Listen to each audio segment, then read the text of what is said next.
Everybody, and welcome back to the workshop. I trust you've all had a good Christmas break and the new year started well for you. I've not been able to get many videos out over the last month, so not been able to get into the workshop because of it being so cold, and plus I've been suffering with a bit of flu and cold myself, so I've stayed out of the workshop, but I managed to get back in this week. I've had a couple of days in here having a good old tidy up, and I've invested in a diesel heater which I've installed now.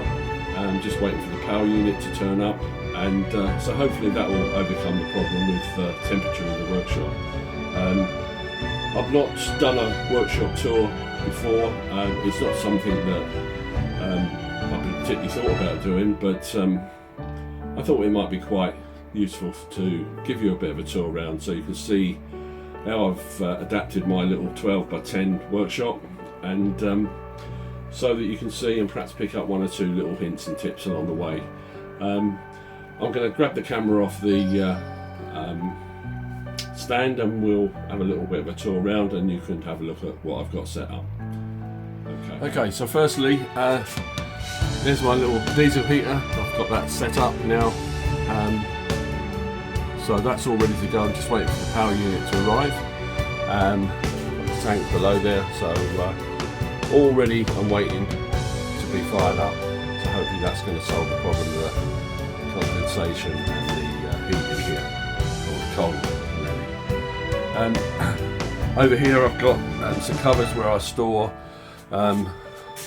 lots of pieces like Joe Sonia paints and tapes and adhesives, and then I've got paints and my polishes and all that type of thing, all the consumables, and just a few screws, nails, and everything at the bottom there. It's a bit messy at the top. I've got stuff along the top there which is just boxes of storage stuff, and then I've made up a rack in this corner for some blanks, and some of my other pieces at the bottom there which I'm still waiting to get round to turning.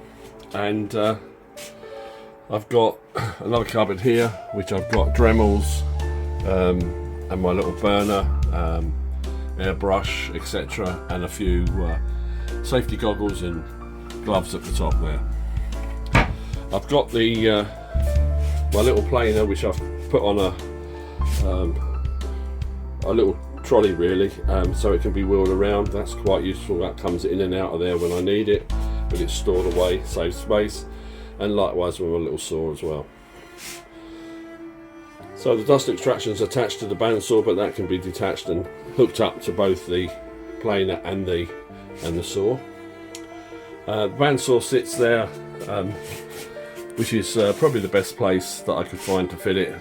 It's in the middle of the workshop, but it does give me the scope to get some longer pieces through if I need to. And coming around this side, got my chisels and a bit of a junk corner really, all the little offcuts which I tend not to throw away. I'm a bit of a hoarder, but I like to keep all those little bits for small projects, and some little jam tucks on the top there as well. And then coming round, further round, is my sharpening station with my Pro Edge, and that's all set up in that corner there. And I've just put up a Perspex sheet here just to stop some of the chippings and the dust going across onto that. And then coming around this side, I've got all my Chuck Buddy attachments. So I've got chucks and all my jaws up there mounted on the Chuck Buddy. So if you're interested in any of the buddy range, then please go across to SK Crafts, and he will be able to supply you a very competitive price for all the attachments. So excellent addition to the workshop that. It does keep everything nice and tidy and close to hand. So as we come round, I've got some more stickers on the wall there, and if anybody wants to send me a sticker, then just private message me and I'll get a sticker off to you if you want to do a sticker swap. And then as we come around this side, I've got all my Hampshire Sheen intrinsic colours, and then a little bench, which is only a very small bench, but just enough to be able to set up a bit of work and just do any sort of fine work that I need to do. That's about it. There's some storage underneath, both that side and under the lathe, and I have another extractor unit there which comes up and is behind the lathe there, which I just pull across when I'm turning. So it is a very quick tour around.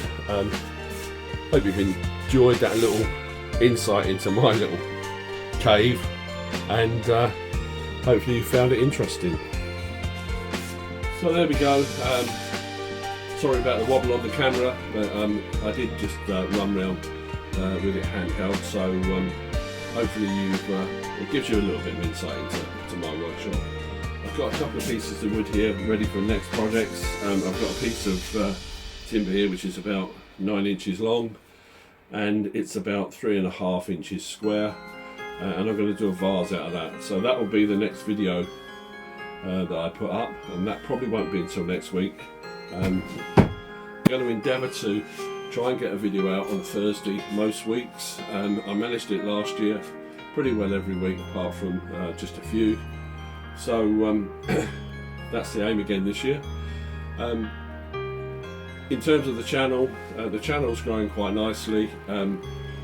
I managed to reach 500 subscribers on Christmas Eve actually, and so that's gone up and beyond 500 now, so I'm really pleased with that, and I'd just like to thank everybody that's subscribed to the channel. I never ever thought that, well, thought I'd be lucky if I get 5 subscribers, let alone 500, so I'm really pleased with that, and I just want to say thank you everybody that's subscribed.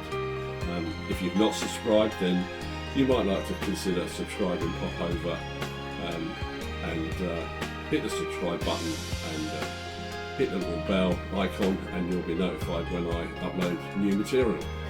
So there we go, very short video today, just a very quick update, and I'm going to look forward to producing some more videos over the coming weeks and months, and hopefully you'll tune in and you'll enjoy what I do. So until the video comes out next week, I'm going to say goodbye and happy turning. Bye.